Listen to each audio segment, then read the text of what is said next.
Hello, Capricorn. Welcome to the Plaid Sheep Oracle. Oh, Capricorn.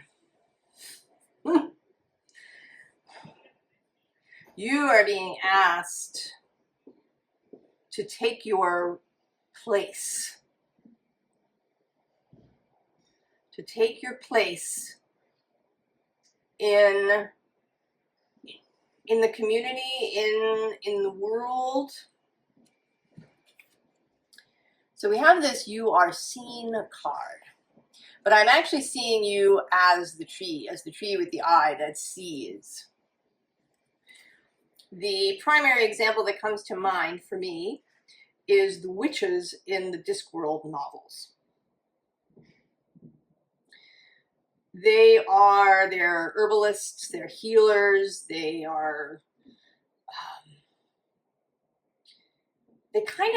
hold the community together. They're the holders of space.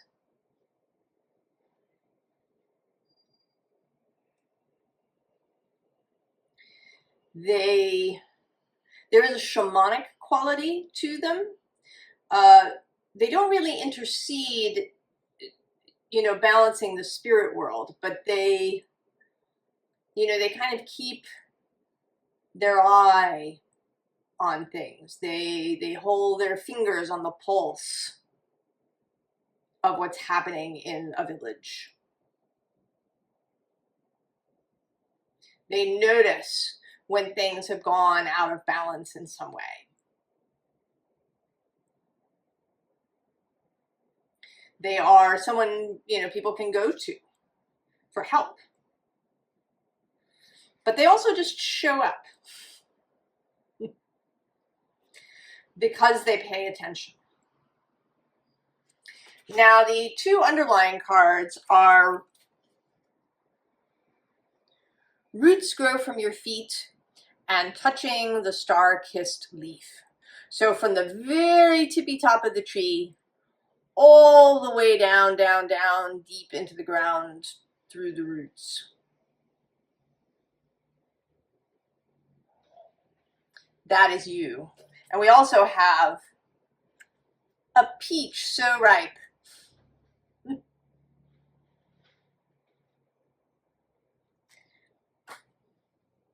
And I think the peach is yours.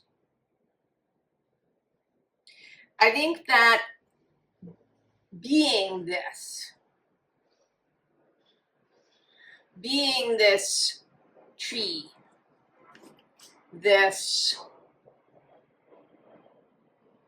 kind of guardian, this central point, and it isn't really leadership, not in the sense of a sovereign or a monarch or that sort of thing.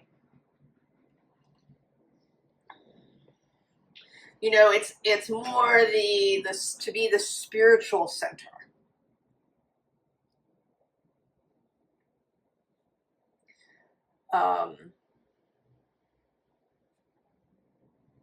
Right? We don't have the King of Wands, we have the Queen of Wands. We actually get 3 queens showing up.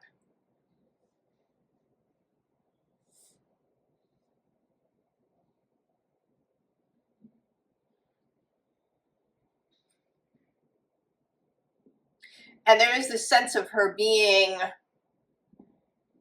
she's a very grounded Queen of Wands in this deck. And below her is the 7 of Cups, or 7 of Discs rather, Pentacles, of patience, right? The building of this thing, and also of this central place. The way that, I don't think of it as a temple, more like, something like Stonehenge. It's not a place for worship, it's a place for communion, for investigation, for contemplation. And we also have the Ace of Cups, the root of the powers of water. And I'm going to go one more. The Hanged One right? This is that spiritual sense. You know, that you're not necessarily going to go along with whatever the majority says. You are prepared to stand alone. You're also prepared to go and be by yourself for a while if you need to recenter yourself. You're there to provide, maybe an alternative viewpoint to things. We also have the sun, so clarity. Ooh.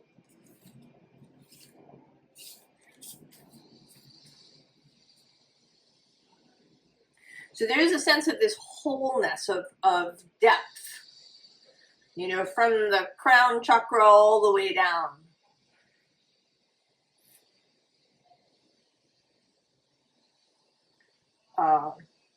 And that you would utilize all of the skills that you have. Not just whatever spiritual skills and knowings you might have. This is practical work, Capricorn. I think that you're going to like it. That's why you receive the peach.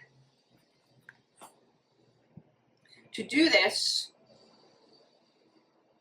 is going to be so fulfilling for you.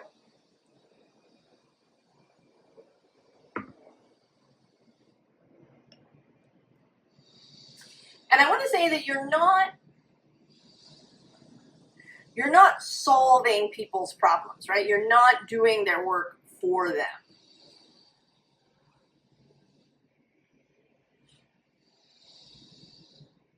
You're not like the giving tree. It gets chopped all the way down to a stump. That is not what this is. Isn't that a terrible book? It's a terrible book.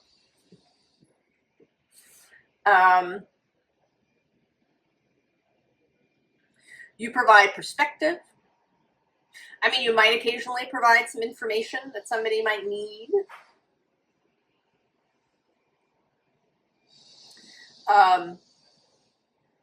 You provide support in the sense that you are prepared to see others, to listen to them, to know, to be aware of them.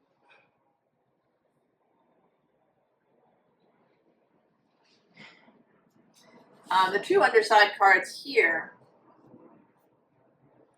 are the Princess of Discs and the Priestess. And so this feels kind of, right, the two ends of this thing. That there may be some practical things.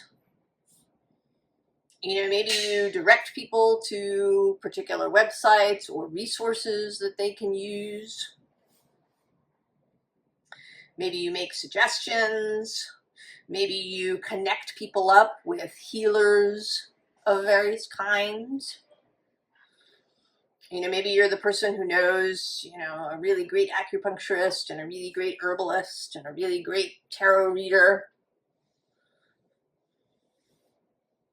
And you can, direct people in that way.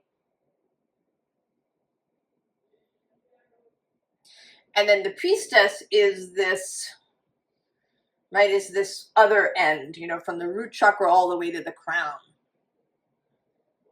So that you also maybe see what other people can't. You may be able to see someone's strengths that they don't even know are theirs. You might have awareness of, something that's going on with someone. You might, see some shadow aspect that's causing problems.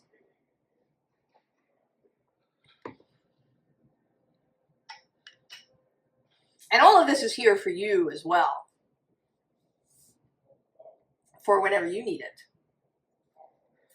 But there's this mastery. We have mastery with the Eight of Pentacles, power with the Four of Pentacles, and then the Nine of Cups, happiness.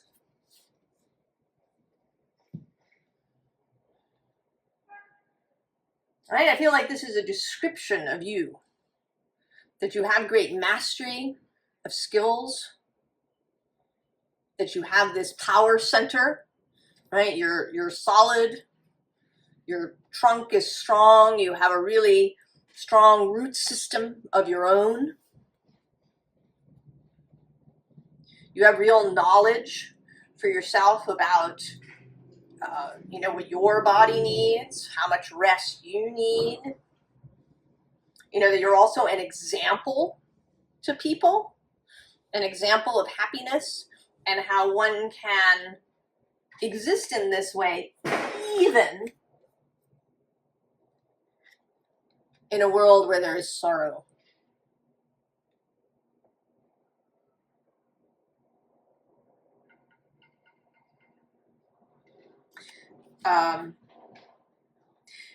A friend of mine is walking. She's walking the Via Francigena pilgrim trail in Italy. And she met up with a man who is walking the trail all the way from the Canterbury Cathedral, where it starts, and not just to Rome, but he's going to continue through Rome all the way to the tippy toe of Italy's boot. So that is a really long, right? The whole trail from Canterbury to Rome is about 1,000 miles. And then it's another, I don't know, several hundred, couple hundred, I don't know exactly how long from Rome to the tip of the boot. And he lost 2 of his 3 children. They died. So he has, there's this sorrow. But he also has a lot of joy.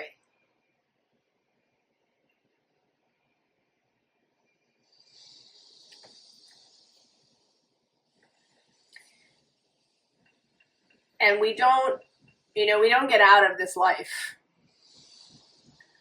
without sorrows of various kinds, griefs, losses.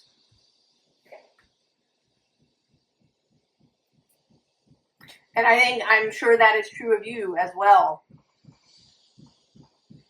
But you are here to be an example, maybe of recovering joy, of, joy in that way is a little bit different than happiness, or mirth.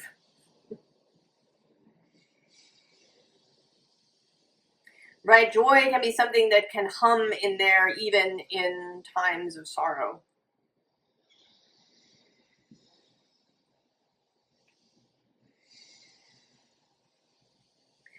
And I think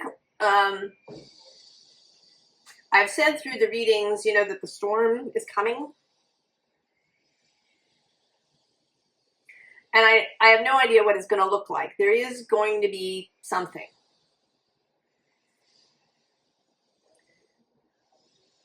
That is going to transform society.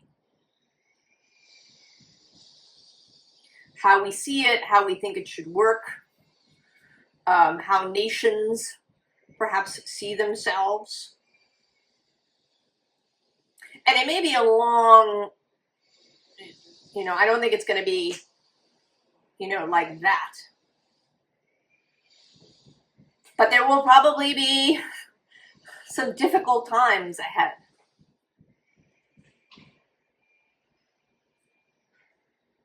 And people like you are going to be really important.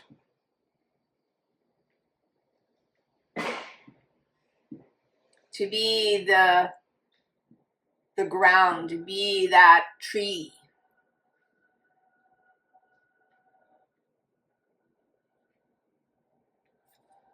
We also have this 7 of Jazz. And I sort of feel like reading the description of this card from the book so that I get it right. And I want to also tell you the piece of music that goes with it.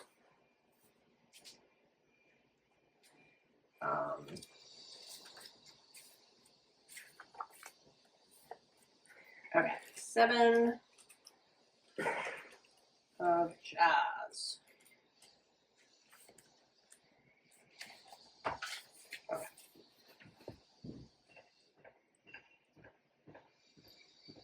In New Orleans, we call them the flambeaux, French for flaming torches. They are the contingent of black men who carry heavy kerosene-fueled wooden beams used to illuminate carnival parade routes. It's a tradition as old as Mardi Gras itself. This is dance as resistance.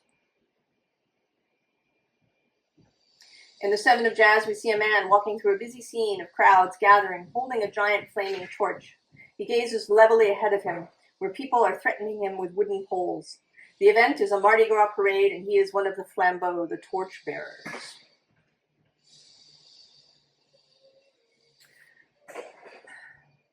So, right, leadership in that way, right, the way through the crowd, right, the way through the parade route. You know, and he's sort of fabulous, right? You may not be able to tell, we don't have bright sunlight here, but he's got these awesome purple pants. And I see him not so much as having these, right, that these poles are a little bit, right, they're uncertain. You know, some of them may be a little threatening, some of them may really be looking for leadership or something to follow. And then below that, again, we have the Hanged One. And interestingly, on the other side of that, we actually have the 7 of Swords. Deceptions of self and other.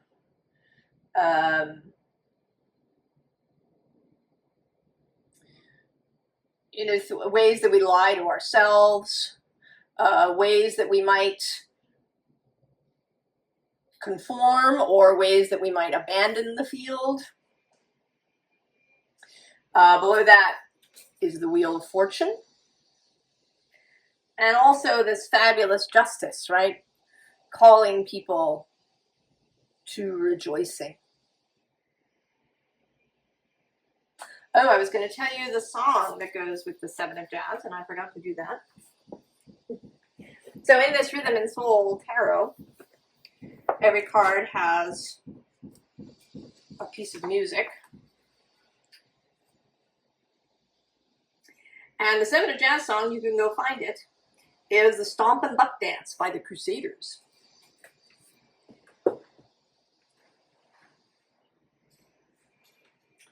So the underside here is this, right, the 4 of Roots repeating, the stability, and then the 10 of Axes, things ending.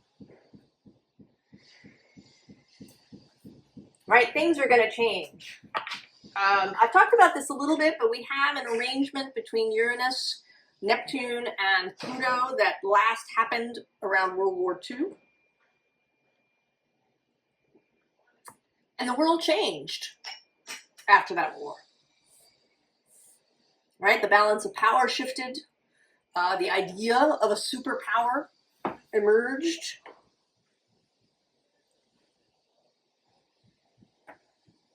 How nations related to one another changed.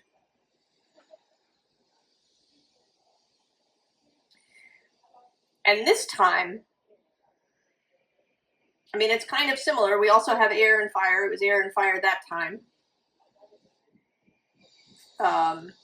As well, Uranus in Gemini, Pluto in Leo, and Neptune in Libra. And now we have Neptune in Aries, the opposite space. Uranus is still in Gemini, and Pluto is in Aquarius.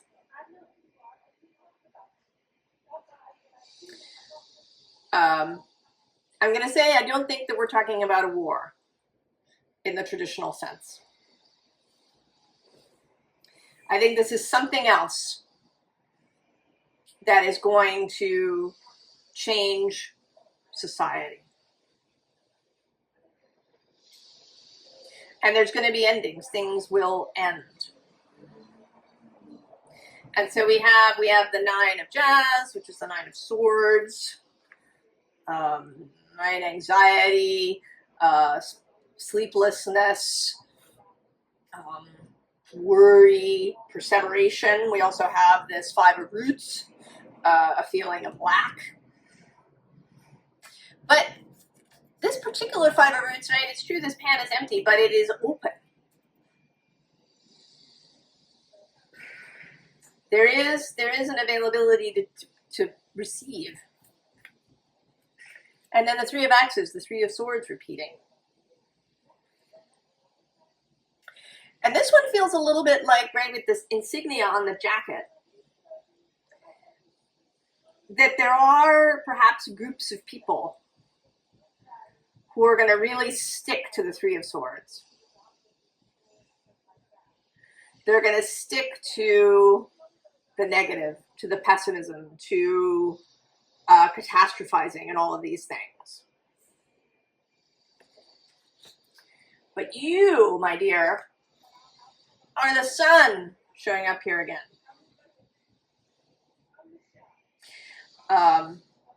And I think, you know, with this, right, that this is a building, the creation of a gathering space. So it's not so much that you are the sun, as that you create a space where the sun can shine.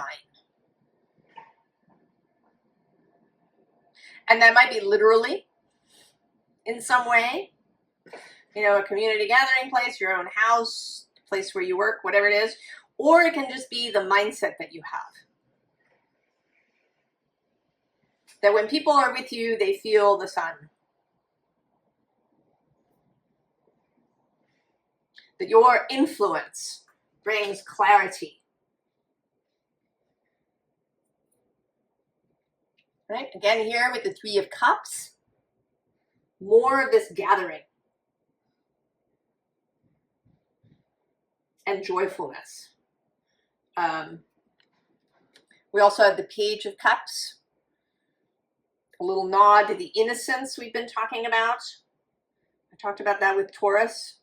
You know, not having rigid beliefs and worldviews, being open to new information, being open to the idea that the future does not have to be like the past. We also have the 10 of Pentacles, again with the gathering, and death, and also the Knight of Cups. Right, taking the cup. And the Page of Wands. And I'm going to go one more with the Emperor. Oh my goodness. And the Queen of Pentacles. I think I had to get to her.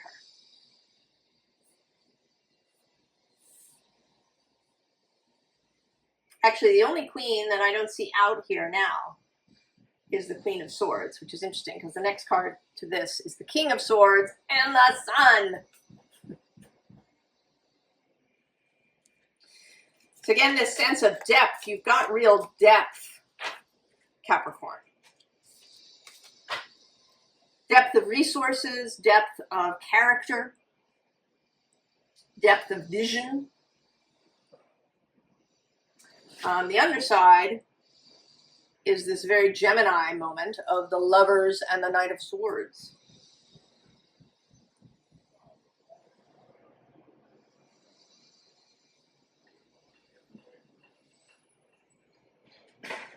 All right, the choices that we make, how to choose from love rather than fear.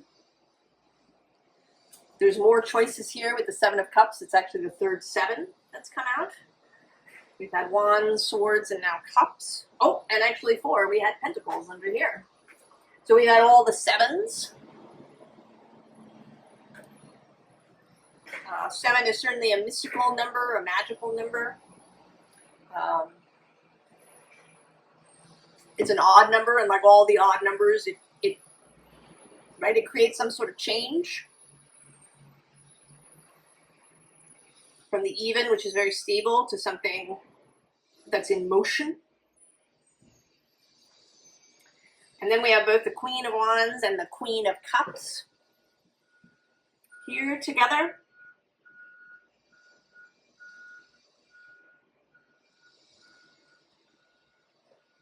vision, intuition, compassion, creativity, wisdom. You know, she really has this, a little bit of this priestess kind of thing going on too. Like she really knows. Or maybe it's witch vibes that she's got going.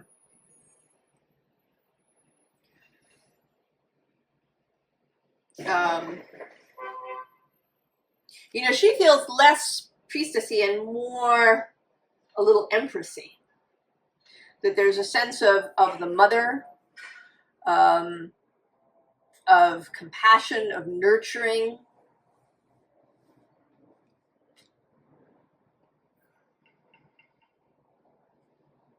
of watering, right? We've had the Page, the Knight, and the Queen of Cups come out.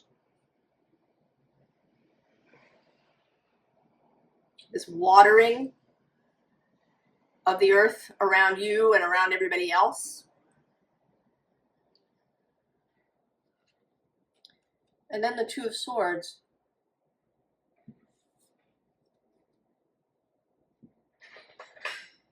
Choices made.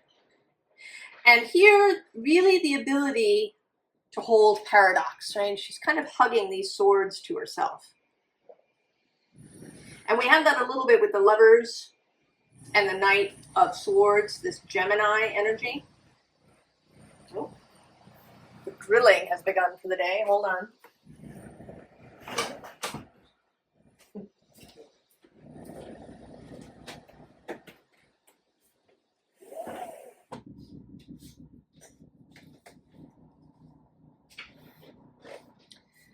They're working on my building. I try to go early, but it isn't always possible. Anyway, so disruption. Right, this ability to not be rigid, to be able to embrace different ideas, to not turn someone away because you don't agree on every point.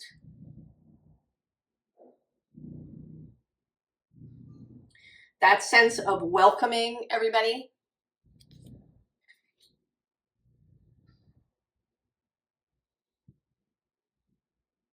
Because you're kind of, you're not interested in somebody's political affiliation or religious affiliation or what have you. Right? You're interested in seeing them.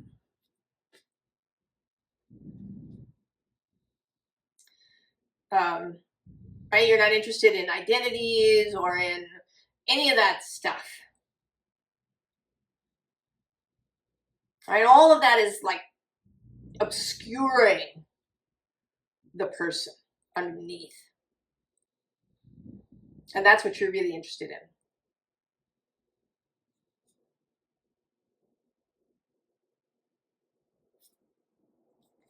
And so we have the Bayou. Emotion, manifestation, but also, you know, the secret places. Maybe sometimes the dark places. You know, places where people hide things. Right under that, we have the abandoned plantation. Ghosts.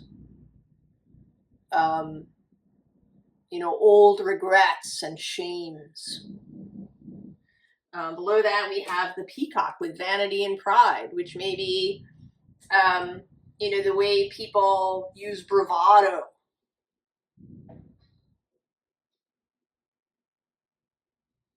In order to disguise, you know, their inner pains and hurts.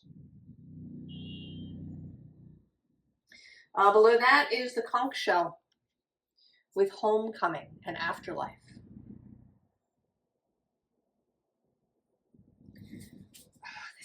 The sense of creating a home. Usually we think about that as Cancer's space. But I think this is kind of a more, right, it's like a more public home. If we think of Cancer as being the really private home, right, that fourth house kind of space, the really intimate home. You are about the bigger home, right? The communal home. The underside here has both this raccoon with curiosity and perseverance. I mean, you remaining curious, but also inspiring curiosity in other people. And then we have this black coffee, shadow work, awakening. And both this and then this sassafras tea card, which says healing and self-care. This has this, you know, going, the witches in Terry Pratchett's books, they go visiting. It's a whole thing. It's like one of the jobs that you do. You go visiting. Right? You see people and you assess through, you know, just conversation. You know, you don't sit there and interrogate somebody. You just notice stuff. Dr. Victoria Sweet, who's written a couple of books, she wrote God's Hotel and Slow Medicine, both of which I strongly recommend. She talks about having been a doctor in a small town, and she had this woman who, her son kept getting ear infections. And one day she went to the woman's house. She said she would drop off the medication, and they had this pool, except the pool was just filled with like growth, right? It was like a stagnant pond. But, you know, they were living in this energy of poverty. It was literal poverty. They didn't have a lot of money. And then also just this, right, this kind of ruin. And so, of course, the kid kept getting ear infections because he was swimming in this stagnant pond. And so she realized that there was more. And that you couldn't fix everything. You know, you did what you could. But that in order to see, right? And it wasn't about judging this woman for how she lived.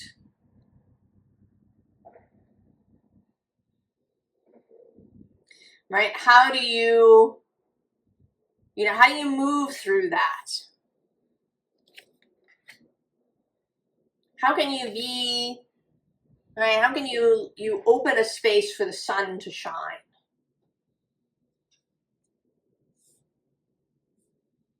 And maybe it's by knowing people.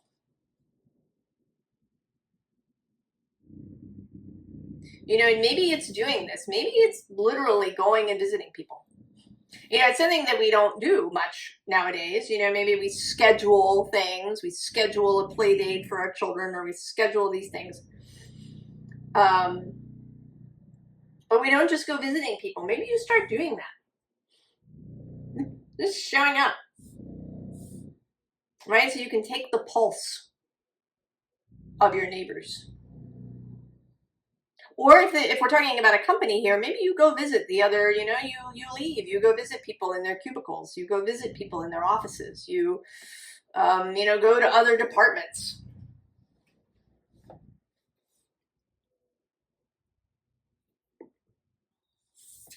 Because we also have Nest of Wasps, which in this deck is teamwork and order. And then there's this tree again with the live oak, with longevity and stability, or I'm sorry, reliability.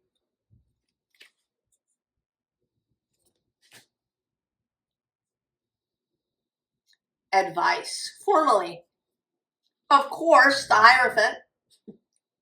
And this particular Hierophant, right, who has this sense of from above to below. She's got a bit of a magician vibe with all of these tools here in front of her. Below her, the 10 of Earth,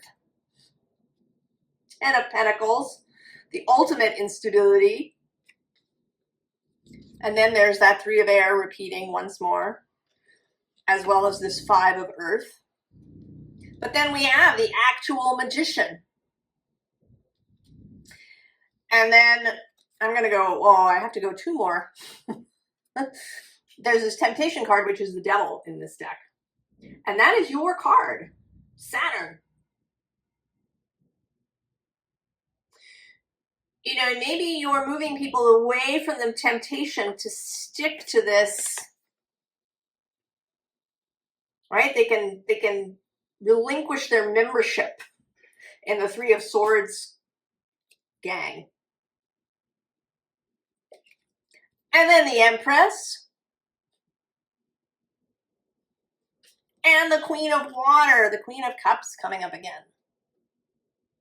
And I'm actually going to go one more with this 2 of Fire, right? This sense of leading, right? With this fire, with this lantern. So deep, Capricorn. And then on the bottom, we have the 9 of Earth. That's your personal core. Your knowledge about yourself. You know, what you need. Having people around you that help you fulfill your needs. And the Wheel of Fortune. Things do not have to be as they were.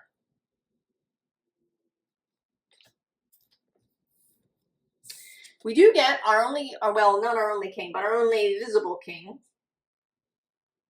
But he's a very heart-centered king of fire.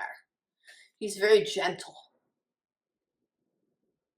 Right? There's this kind of sage aspect. A gentleness, a gentle inspiration.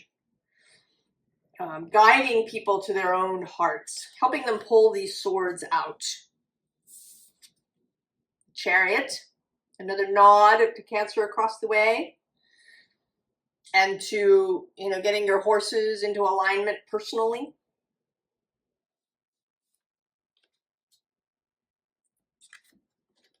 And then the 2 of Air, this 2 of Swords, this flexibility.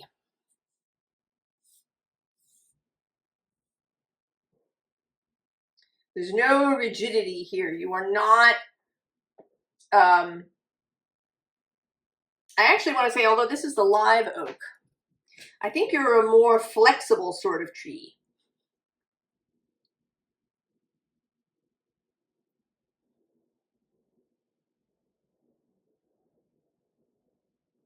Right? You're not attached. You don't cling to things. And then the 7 of Water. And for me, this card is about, not just about choices, but about my fellowship. This is sort of my being in touch with my guides, my fellowship card.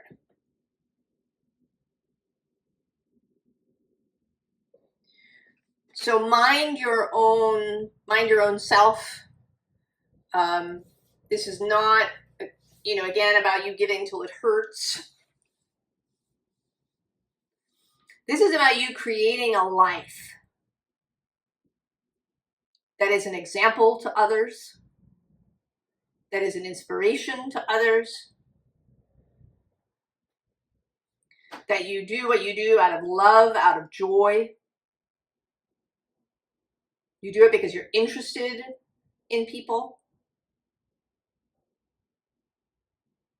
You're interested in creating a more harmonious, a more vibrant community wherever you are. Right? You are not, right? You are growing your own peach. We also actually have below that the self-tending fire.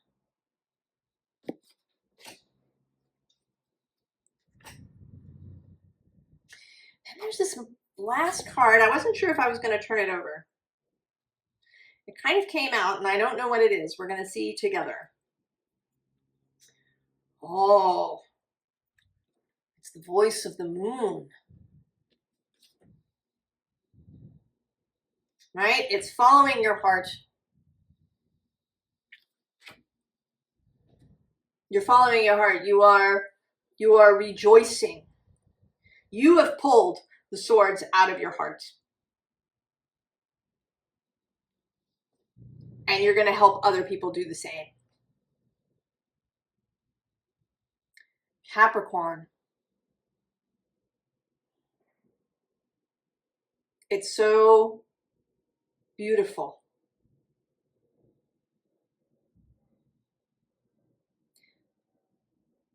I hope you grow many, many peaches. And I hope you love the life you can create in this time of change. I wish you all the very, very best, and I will see you next time. So long, Capricorn.